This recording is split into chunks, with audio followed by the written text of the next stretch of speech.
Amén. Bueno, para nadie ha sido un secreto que hemos disfrutado muchísimo este recorrido que venimos haciendo en el Evangelio de Juan. Hemos descubierto por medio de frases muy significativas el precioso corazón de este apóstol, pero hoy queremos hacer un paréntesis en el estudio que venimos haciendo de este Evangelio para estudiar uno de los escritos que el mismo Juan va a producir antes de su muerte. Él escribe el Evangelio, escribe las cartas, primera, segunda y tercera de Juan, y escribe el libro de Apocalipsis. Así que hoy creemos que hay un mensaje en el libro de Apocalipsis muy importante que vale la pena repasar, porque es muy importante para nuestros días. Hoy vamos a meditar en Apocalipsis capítulo 11, versículo 1 al 13. Pero antes de entrar propiamente al texto, queremos también admitir que de un día para otro nos cambió la vida. Arrancó la pandemia y todo cambió. Tenemos que aislarnos, no podemos socializar físicamente, tenemos que mantener 2 metros de distancia y mejor todavía, quedarnos en casa. Algunos países han sido muy cautelosos y muy estrictos y otros gobiernos pues han pensado que si se ignora la pandemia pronto se acabarán todos los problemas.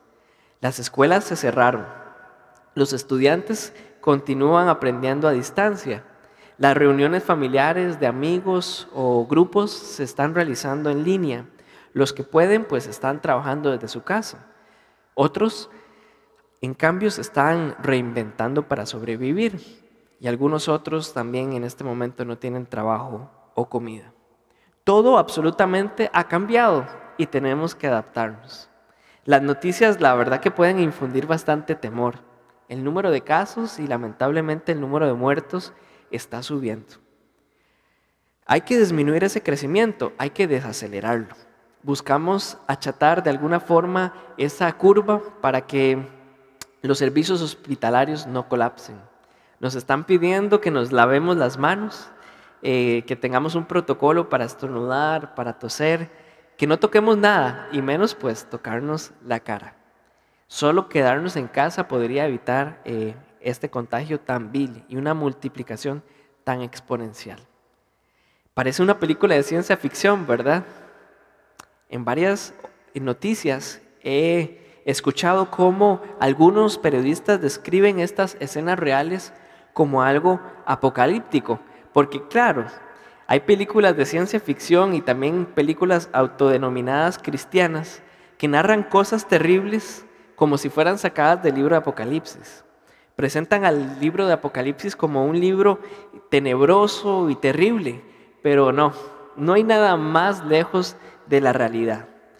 Tristemente, nosotros como cristianos hemos permitido que este concepto erróneo de Apocalipsis tome fuerza. Apocalipsis literalmente significa revelación, pero no es cualquier revelación, es revelación de Jesucristo. Y pongámonos a pensar, ¿será que la revelación de nuestro Salvador puede causar estragos y miedo? Jamás. El libro de Apocalipsis es un libro de victoria, de alabanza, de revelación de la gloria de Dios en la persona de Cristo. Un famoso comentarista dijo, si usted no va a leer Apocalipsis en clave de adoración y culto, lo va a leer mal toda la vida. Nos corresponde a nosotros corregir ese concepto erróneo de apocalíptico y devolverle la esperanza al pueblo de Dios. Probablemente a ustedes también les ha sucedido que han estado escuchando todo tipo de especulaciones acerca de la pandemia. Especulaciones como la llegada del fin del mundo o diversos planes malignos para ejercer poder sobre la población mundial. A mí lo que me duele es que estas suposiciones suelen sacar versículos de contexto y agregar detalles que no existen en el texto original y acomodan versículos para sus teorías de turno, como colocando sus propios pensamientos al texto. Hoy más que nunca tenemos que recordar esa frase. Un texto fuera de contexto sirve para cualquier pretexto. Ahora más que nunca, usted y yo necesitamos pedirle a Dios que nos ayude a que como individuos, como iglesia, como sociedad, podamos interpretar responsablemente la palabra de Dios, la palabra de amor y buenas nuevas. Estamos en el ya, pero todavía no. ¿A qué me refiero? Ya vino Jesús y esperamos su segunda venida con la fe de un cielo nuevo y una tierra nueva. Eso es vivir apocalípticamente. En cambio, esta pandemia no es apocalíptica. Otros dirán, bueno, pero es que estas son las señales del fin de los tiempos y el tiempo está cerca. Según Jesús mismo, nadie sabe el día ni la hora. Lógicamente estamos más cerca de la segunda venida de Cristo, porque el tiempo pasa. Pero desde su venida en la tierra, Jesús ya decía que el tiempo estaba cerca. Y a través de los años han existido terremotos, huracanes, diluvios y hasta otras pandemias. Los expertos dicen que cada 100 años aproximadamente tenemos una nueva. ¿Cómo afirmar que esta sí es la pandemia que marca el final del mundo? Es muy probable que los cristianos que pasaron las otras pandemias anteriores creyeron exactamente lo mismo, como los cristianos en medio de la gripe española. Ya han pasado más de 100 años y a lo mejor faltan muchísimas catástrofes más. Pero ¿será entonces que nosotros los cristianos debemos obsesionarnos con el futuro? ¿O será que tenemos que ver el futuro con los pies en la tierra? ¿Qué es lo más importante que podemos hacer hoy? Lo que sí podemos afirmar en medio de toda esta situación es que Dios quiere hablarle a su pueblo a través de circunstancias. Si no escuchamos, a veces el Señor tiene que hablar más duro, pero no como un castigo, ni siquiera como un regaño, sino más bien como un estoy hablando, por favor, escucha. ¿Podemos escuchar al Señor hablándonos? Podemos, como decía el salmista al inicio, podemos escuchar al Señor y reconocer que Él es Dios. ¿Qué nos quiere decir Dios hoy en medio de la pandemia? ¿Y cómo podemos responder los cristianos en medio de una realidad actual que tiene el coronavirus enfrente? Hoy deseo compartirles sinceramente uno de los pasajes más controversiales de todo el libro de Apocalipsis, pero me quiero alejar de la especulación de personas, de fechas, de posiciones. No, olvidemos que Apocalipsis es un libro que algunos han dicho que es como un rompecabezas, como un libro mitológico. Hoy quiero hablarles de Apocalipsis desde la perspectiva de la esperanza y de lo que debemos hacer en nuestra vida cotidiana. Y quiero, antes de empezar a hablar de este pasaje tan controversial, recordarles que tenemos el mensaje de dos pastores en el libro de Apocalipsis. Primeramente, el primer pastor es Juan. Juan, un hombre mayor, un hombre maduro, pastor de todas estas iglesias en alguna instancia. Hoy escribe a 7 iglesias en particular. Iglesias que estaban viviendo una doble amenaza. Por un lado, el emperador quiere decir que Él es Dios y exige que se le rinda culto como tal.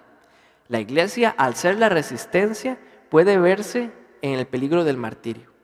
Pero la segunda amenaza que ve Juan en sus iglesias es que hay muchas iglesias que están sumamente conformes con lo poco que saben.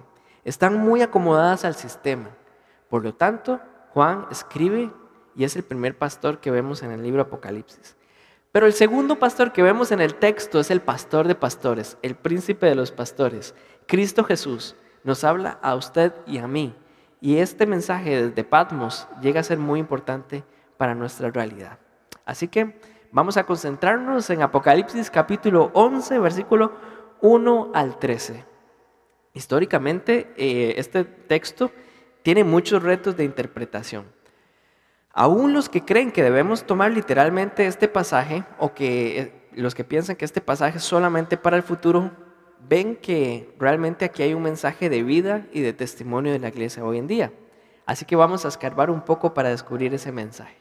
Vamos al versículo 1 y 2, Apocalipsis 11.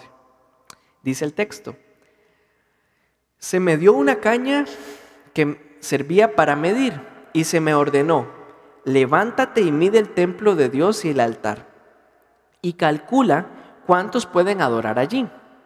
Pero no incluyas el atrio exterior del templo, no lo midas, porque ha sido entregado a las naciones paganas, las cuales pisotearán la tierra santa durante 42 meses. El relato de Apocalipsis nos cuenta hasta el capítulo 10 que Juan solamente había mirado lo que los ángeles estaban haciendo. Los ángeles eran los que estaban haciendo todas las labores, pero desde la séptima trompeta el apóstol le toca doblarse las mangas y verse involucrado en la acción. Específicamente, la voz le da dos órdenes: levántate y mide. ¿Mide qué? El templo de Dios. Bueno, esta frase ha generado todo tipo de debates también. Algunos piensan que esta frase es una referencia a Ezequiel capítulo 40 al 48 y que entonces esto sería una forma de identificar un templo final ubicado en Jerusalén. Otros piensan que más bien puede ser una frase que nos recuerda a Zacarías 2. De ser así, esto correspondería a la ciudad de Dios, a la nueva Jerusalén. Bueno, ¿cuál es la mejor decisión? Juan está escribiendo después de la destrucción del templo, así que es posible que él deseaba que los lectores entendieran que estaba hablando de un templo simbólico. Versículo 3. Yo por mi parte, yo encargaré a mis 2 testigos que, vestidos de luto, profeticen durante 1260 días. Aquí aparecen nuestros personajes de hoy. Lo primero que nos dice el texto es que son 2 testigos. Como casi todos los detalles de Apocalipsis, han existido muchos intentos, muchas hipótesis para poder averiguar la identidad de estos 2 personajes. Históricamente hay 5 posiciones que se han considerado válidas o posibles. Unos piensan que definitivamente este par de personas nos recuerdan a Zacarías capítulo 4, versículo 3. De ser así, estos 2 testigos serían Zorobabel y Josué. Una segunda opción es que son los 2 candelabros que todavía brillan, refiriéndose a la iglesia de Esmirna y a la iglesia de Filadelfia. Puede ser. Una tercera opción es que pueden ser Elías y Moisés, porque aparecieron cuando Jesús estaba en el monte de la transfiguración. Una cuarta opción es los que creen que esto se refiere más bien a Enoc y a Elías, porque son los personajes del Antiguo Testamento que no conocieron la muerte. Y finalmente la quinta opción es los que creen que estos 2 testigos representan a la iglesia de todos los tiempos y su labor profética. Con estas 5 opciones, ¿qué podemos decir? ¿Cuál es la opción correcta? Veamos qué nos dice el contexto, porque el contexto nos puede dar más pistas. Versículo 4 y 5. Estos 2 testigos son los 2 olivos y los 2 candelabros que permanecen delante del Señor de la tierra. Si alguien quiere hacerles daño, ellos lanzan fuego por la boca y consumen a sus enemigos. Así habrá de morir cualquiera que intente hacerles daño. Vean qué detalle nos da este versículo 4 y este versículo 5. Lanzan fuego por la boca. Quiere decir que parecen unos lanzallamas. Esto nos deja claro definitivamente que no estamos hablando de personas humanas, literalmente. Así que si descartamos a los seres humanos en estas opciones, entonces quedan afuera la opción de Enoc y Elías, Elías y Moisés, Zorobabel con Josué, y nos quedamos entonces con un par de opciones, que sean literalmente las 2 iglesias que todavía dan gloria al Señor, o que sea la iglesia de todos los tiempos. La mejor opción definitivamente delante de nuestros ojos es pensar que definitivamente estamos delante de algo que se parece a una parábola acerca de la iglesia y de su labor en la tierra. Otra de las cosas que tenemos que considerar también es que antes de este relato tenemos la historia de un ángel grande que habla con Juan y le habla de un libro pequeño, y Juan come ese libro pequeño que es dulce en la boca pero amargo en su estómago, y hace que Juan se convierta en un profeta. Como es el contexto más cercano, entonces da peso a creer que estos 2 testigos hablan de usted y de mí. Por otro lado, no sé si también he enfatizado mucho esto, pero el texto dice que los testigos, los dos testigos, consumen a sus enemigos con fuego. Qué forma de evangelizar, ¿verdad? Qué forma de hacer discípulos. Tienen un lanzallamas en la boca y lo saben usar. Sinceramente tengo un vecino que está haciendo fiesta todos los sábados, aún en medio de cuarentena, y a veces me gustaría evangelizarlo así, ¿verdad? Como con un lanzallamas. Pero bueno, la descripción de los personajes que tenemos acá no termina acá. Veamos el versículo 6, ¿qué nos dice? Dice, estos testigos tienen poder para cerrar el cielo, a fin de que no llueva mientras se estén profetizando. Y tienen poder para convertir las aguas en sangre y para azotar la tierra, cuantas veces quieran, con toda clase de plagas. Bueno, estas acciones definitivamente nos recuerdan a dos personajes de la Biblia, a Elías y a Moisés. Pero estos dos personajes tienen un poder inigualable, una autoridad mucho mayor que la que conocieron Elías y Moisés. Pueden cerrar el cielo cuando están predicando y cuando terminan de predicar pueden hacer que llueva y además convierten el agua en sangre cuando ellos lo deseen. Versículo 7. Ahora bien, cuando haya terminado de dar su testimonio, la bestia que sube del abismo les hará la guerra, los vencerá y los matará. A lo largo de toda la historia de la iglesia, pues los fieles han predicado y han enseñado la palabra de Dios y el testimonio de Cristo. Pero en lo que completan su labor, pues la bestia ha declarado la guerra. El ataque principal de la bestia, como podemos ver, es contra el mensaje. Pero para atacar el mensaje, mata a los mensajeros.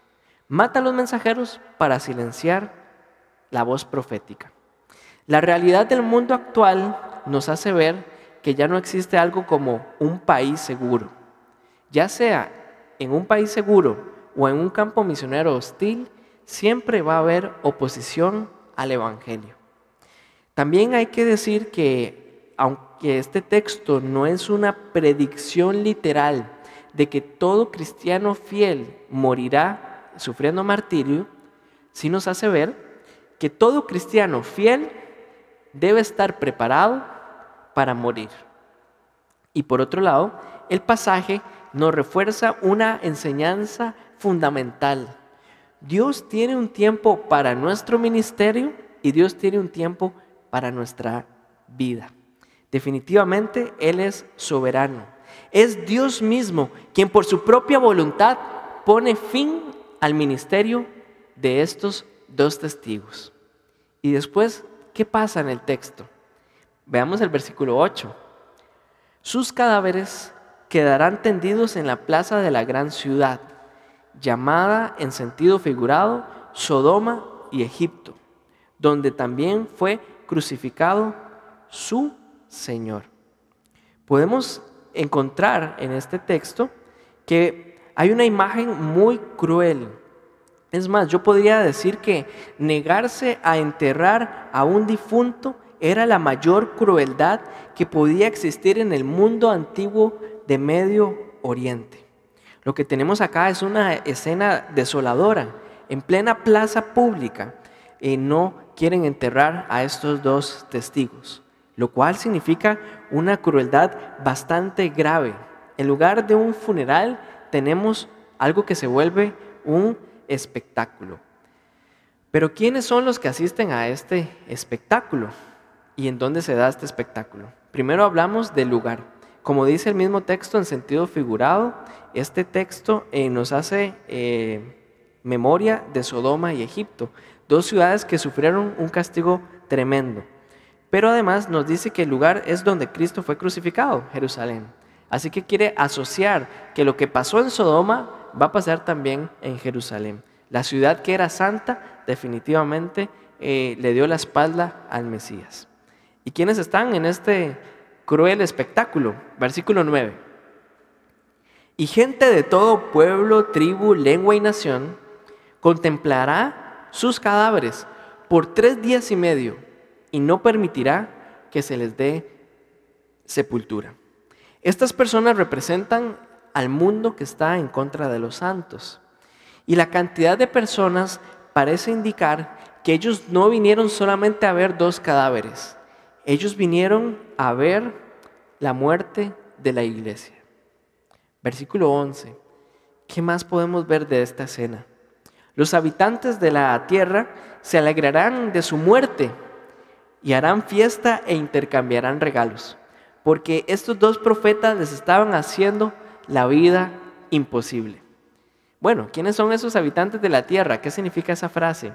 En Apocalipsis anteriormente Juan utilizaba esta frase, habitantes de la tierra, para referirse a las personas que literalmente han hecho de la tierra su morada, aquellos que no están considerando para nada el hogar eterno junto a nuestro Señor. Y la historia termina aquí. Bueno, es bastante curioso este versículo 10, por decirlo de alguna forma, porque están encima de los 2 cuerpos, no permiten que acabe la fiesta, y en lugar de traer algo para tapar los cuerpos, ellos traen regalos. Y empiezan a repartirse regalos entre ellos y están muy contentos, porque cada vez que estos 2 testigos hablaban, ellos le hacían la vida imposible a las personas.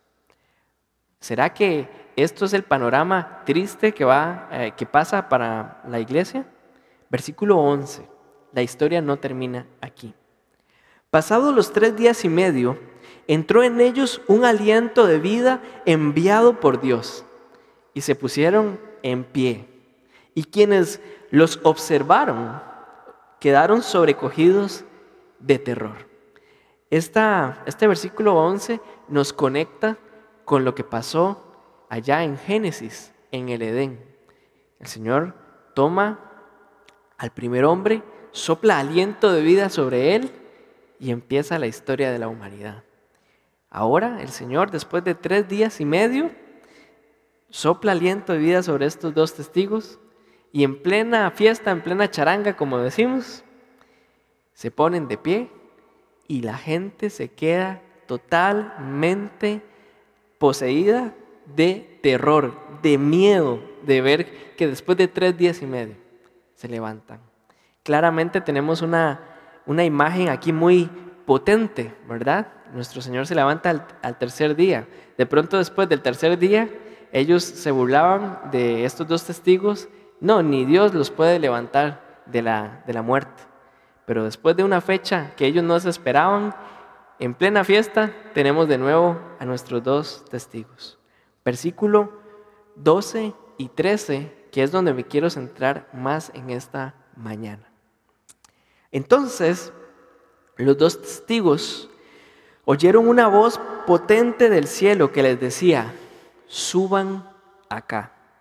Y subieron al cielo en una nube, a la vista de sus enemigos. En ese mismo instante se produjo un violento terremoto y se derrumbó la 10ª parte de la ciudad. Y perecieron 7,000 personas, pero los sobrevivientes, llenos de temor, dieron gloria al Dios del cielo. Lo que más me llama la atención de toda esta porción de las Escrituras es el resultado final. Los sobrevivientes dieron gloria al Dios del cielo. ¿Por qué es que este detalle abraza mi corazón?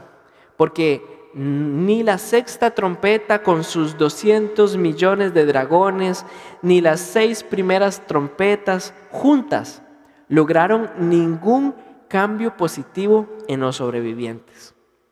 Pero la muerte, resurrección y ascensión de estos 2 testigos, acompañadas, claro, de un terremoto de proporciones mínimas, llevan a 9 de cada 10 sobrevivientes a glorificar a Dios.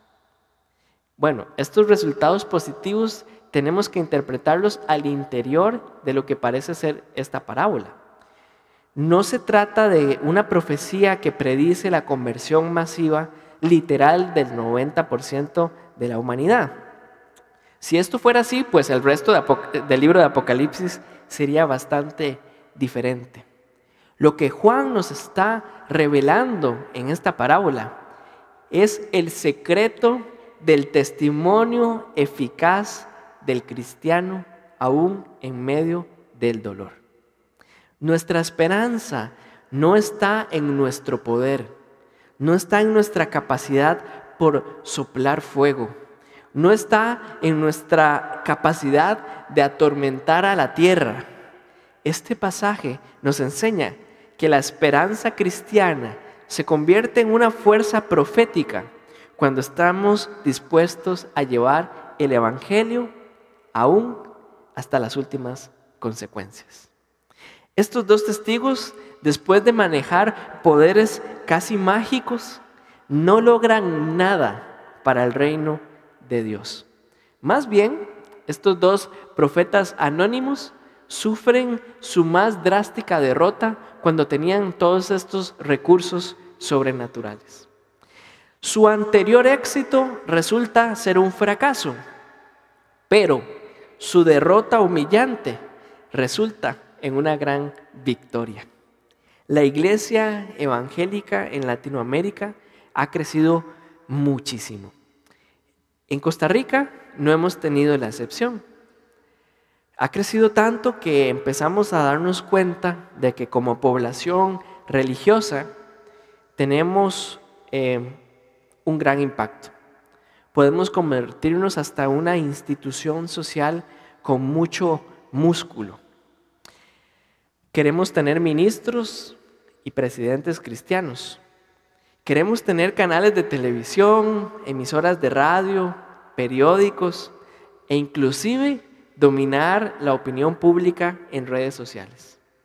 A veces confiamos más en nuestros desfiles y en nuestras manifestaciones masivas como un medio de demostrar de que tenemos fuerza y que podemos obtener beneficios o derechos. Queremos ser fuertes, prósperos e importantes. A veces también queremos soplar fuego. Lamentablemente, la mayoría de las veces, ese deseo de tener poder se convierte en un fin en sí mismo y no en un medio para servir a otros. Así que, paradójicamente, esta parábola nos recuerda que somos frágiles vasijas de barro, pero dentro de nosotros tenemos un contenido precioso. Vasijas que ciertamente en su función se pueden quebrar totalmente, pero esa aparente pérdida total no es un desperdicio. Tiene como fin derramar el hermoso contenido que llevamos dentro. Hoy muchos expertos, eruditos, gurús están vendiendo los métodos para que la iglesia sobreviva a la pandemia. Templos cerrados, hermanos aislados, crisis económica global y una pandemia que nos tiene contra la pared. Pero hoy quiero recordarles el corazón de esta parábola. Nunca, pero nunca den por muerta a la iglesia, porque el que resucitó, el que venció a la muerte, es el que la sostiene con su mano. Yo les quiero también en esta mañana contar una difícil realidad que tengo en casa. La realidad triste que les quiero contar es que ver una película con mi esposa es algo sumamente tedioso. Peor si es una película donde hay que resolver un misterio o donde hay que adivinar quién fue el asesino de otra persona. ¿Por qué es tan triste esta escena para mí? Es que mi esposa es tan perceptiva que en los primeros 3 minutos de la película te dice quién es el asesino y cuál es la respuesta al misterio que hay que resolver. Quiere decir que Minor no ha asimilado todavía los nombres de los personajes y Jocelyn ya sabe cómo termina la historia. Bueno, esto en inglés tiene un término, es spoiler. Pues hoy, aunque mi deseo es de verdad que ustedes se apasionen por el libro Apocalipsis y lo estudien en casa, hoy quiero hacerles spoiler a todos los que están siguiendo esta transmisión. Quiero contarles cómo termina la historia, para que estén tranquilos. ¿Saben cómo termina el libro de Apocalipsis? La iglesia gana, la iglesia triunfa, la iglesia sale victoriosa.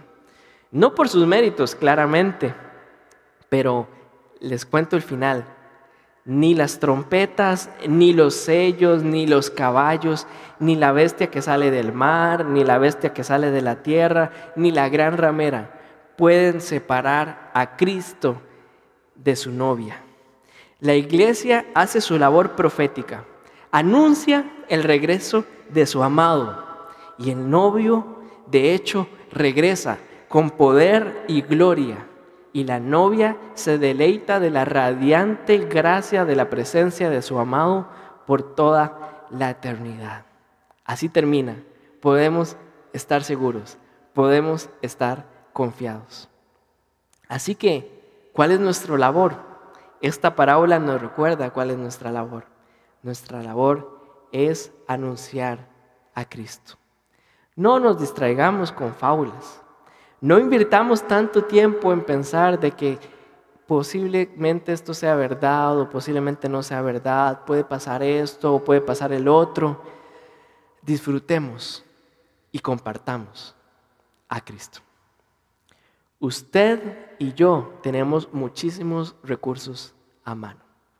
Después de una ardua investigación que he hecho en mi casa, espero que después el personal médico no se enoje conmigo, ni los científicos me desmientan, pero he llegado a la conclusión después de un estudio de 6 meses de que nadie se contagia o nadie contagia a otros por compartir su fe por WhatsApp, hacer una videollamada o una llamada telefónica y anunciar el Evangelio.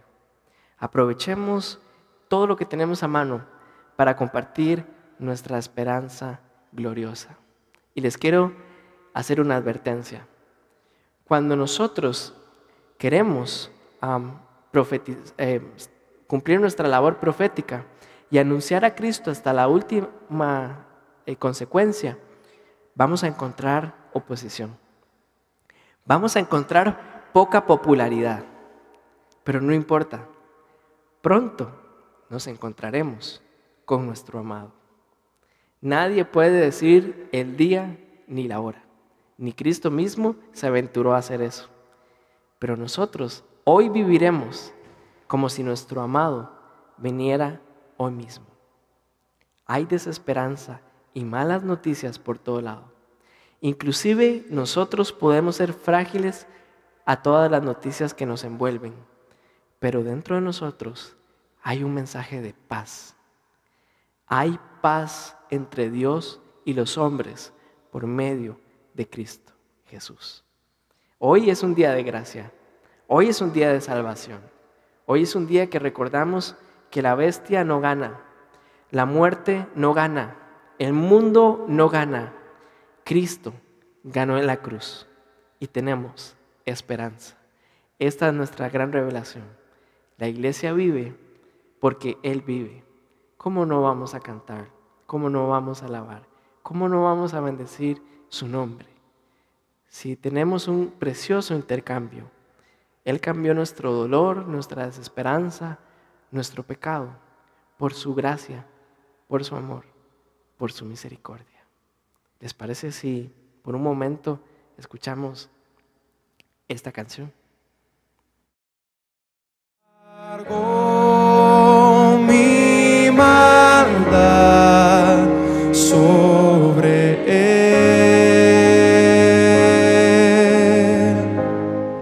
su rectitud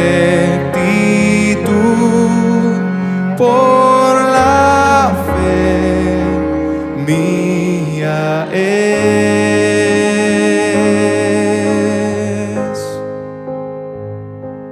Aleluya, glorioso intercambio, oh cuán gran misterio, que por gracia salvo soy. Aleluya, gloria sea a Cristo, por su sacrificio declarado justo soy. en Él.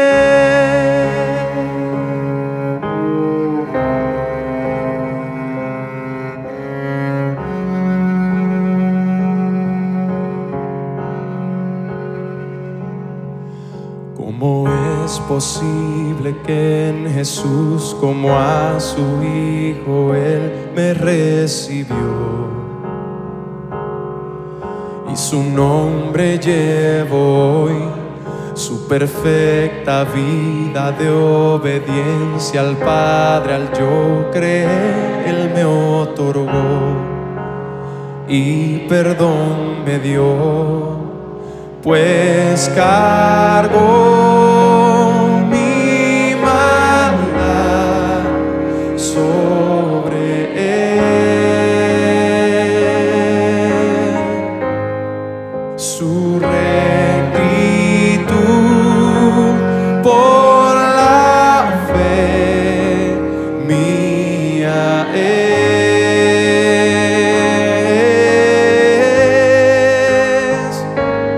Aleluya, glorioso intercambio, oh cuán gran misterio, que por gracia salvo soy. Aleluya, gloria sea a Cristo, por su sacrificio declarado justo soy. Aleluya, glorioso intercambio, oh cuán gran misterio, que por gracia salvo soy. Aleluya, gloria sea a Cristo, por su sacrificio declarado justo soy en Él. Oh. Señor, nuestra justicia viene de ti.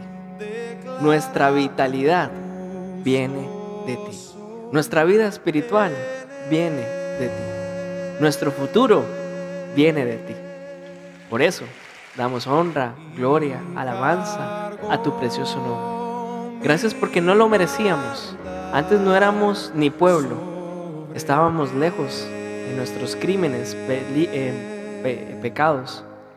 Pero tú nos acercas por tu gracia y nos haces hoy reyes y sacerdotes que anuncian las virtudes de aquel que los sacó de tinieblas a su luz, la luz que irradia de la persona de Cristo Jesús. Gracias porque hoy nos recuerdas qué es lo que debemos hacer y nos recuerdas cuál es el fin de todas las cosas. Todas las cosas tienen como fin glorificar y honrar tu nombre. En el nombre de nuestro Señor Jesucristo. Pues amados, queremos antes de terminar esta transmisión, pues invitarlos a que podamos orar juntos. Hay algunos hermanos que nos han hecho llegar sus peticiones de oración. También queremos tener un tiempo para que podamos orar por nuestro amadísimo pastor Marvin, que ha tenido algunos quebrantos de salud esta semana. Así que vamos a unirnos como iglesia a orar también por nuestro pastor, nuestros hermanos que necesitan en este tiempo pues ver la gloriosa mano del Señor sobre sus cuerpos, y algunos otros que nos han dicho que por favor oremos por la situación laboral. Así que antes de terminar vamos a orar juntos por ellos. Señor, gracias porque tú eres soberano, porque tu palabra nos acaba de demostrar el control que tú tienes sobre la historia, sobre la vida de pueblos, naciones e individuos. Y hoy reconocemos como iglesia que ¿a quién más tenemos sino a ti? Tú con una sola palabra podrías tocar el cuerpo físico de nuestros hermanos que están pasando por necesidad y quebrantos de salud. Pero hoy, Señor, además de reconocer que tú eres sobrenatural, queremos decirte, por favor, haz lo que más gloria y honra dé a tu nombre, Señor. Que nuestros hermanos puedan ver tu favor, tu gracia de la forma que tú quieras. Oramos también por aquellos que han presentado necesidades laborales. Pedimos, Señor, que tú proveas. que tú abras las ventanas de los cielos sobre sus vidas y también traigas paz a ellos y a sus familias en Cristo Jesús. Pues amados, como bien sabemos, todavía no vamos a poder reunirnos en forma completa, ¿verdad? Pero agradecemos al Señor por su vida, agradecemos al Señor por su familia. Hoy, más que nunca, tenemos que considerar que tenemos en nuestra casa un altar y que tenemos que profundizar en la palabra del Señor. Si usted desea participar, estamos teniendo estudios bíblicos cada 2 semanas. Estamos estudiando el libro de Proverbios junto a unos hermanos. Entonces, si usted quisiera averiguar más acerca de esto, por favor, escríbanos, llámenos. Estamos deseando poder verlos también por ese medio. Y agradecemos al Señor por sus vidas y queremos bendecirlos, así como el Señor instruyó a Moisés en el Antiguo Testamento, que el Señor haga resplandecer su rostro sobre ustedes, que su vida pueda irradiar la paz que sobrepasa todo entendimiento, que Dios bendiga el fruto de sus manos a sus familias. Les amamos, les extrañamos muchísimo. A veces nos dan ganas de meternos por la pantalla, ¿verdad? Y darnos un fuerte abrazo, pero vamos a ser cautos y glorificar a Dios. En medio de tiempos malos, Él sigue siendo bueno, Él sigue siendo soberano y Él sigue siendo la cabeza de la iglesia. Muchas gracias por su atención y que el Señor les continúe bendiciendo.